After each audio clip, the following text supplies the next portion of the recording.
जय माता दी दोस्तों, कहानियों का दौर चैनल में आपका स्वागत है। नवरात्रि का दूसरा दिन, जिसमें माँ दुर्गा के दूसरे स्वरूप माता ब्रह्मचारिणी की पूजा की जाती है। तो आज हम माता ब्रह्मचारिणी की कहानी सुनेंगे। तो चलिए कहानी शुरू करते हैं। माँ दुर्गा की नवशक्ति का दूसरा स्वरूप ब्रह्मचारिणी का है। यहाँ ब्रह्म का अर्थ तपस्या से है। माँ दुर्गा का यह स्वरूप भक्तों और सिद्धों को अनंत फल देने वाला है।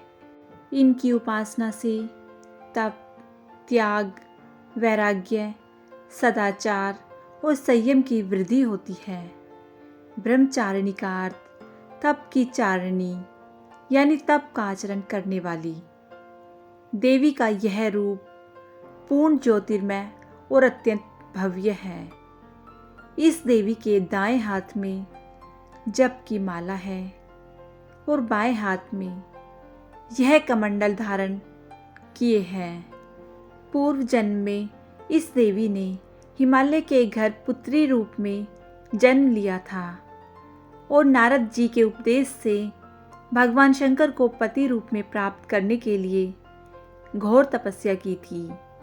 इस कठिन तपस्या के कारण इन्हें तपश्चारिणी अर्थात ब्रह्मचारिणी नाम से अभिहित किया गया। 1000 वर्ष तक इन्होंने केवल फल फूल खाकर बिताए और 100 वर्षों तक केवल जमीन पर रहकर शाक पर निर्वाह किया। कुछ दिनों तक कठिन उपवास रखे और खुले आकाश के नीचे वर्षा और धूप के घोर कष्ट सहे। 3000 वर्ष तक टूटे हुए बिल्व पत्र खाए और भगवान शंकर की आराधना करती रही। इसके बाद तो उन्होंने सूखे बिल्व पत्र खाना भी छोड़ दिए। कई हजार वर्षों तक निर्जल और निराहार रहकर तपस्या करती रही। पत्तों को खाना छोड़ देने के कारण ही इनका नाम अपर्णा पड़ गया। कठिन तपस्या के कारण देवी का शरीर एकदम क्षीण हो गया।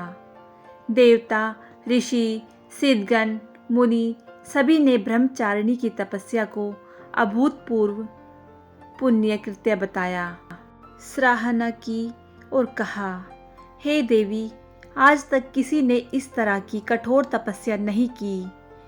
यह तुम्ही से ही संभव थी।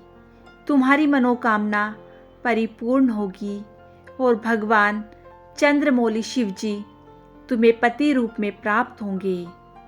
अब तपस्या छोड़कर घर लौट जाओ। जल्द ही तुम्हारे पिता तुम्हें बुलाने आ रहे हैं। तो दोस्तों, इस देवी की कथा का सार यह है कि जीवन के कठिन संघर्षों में भी मन विचलित नहीं होना चाहिए। माँ ब्रह्मचारिणी देवी की कृपा से सर्व सिद्धि प्राप्त होती है।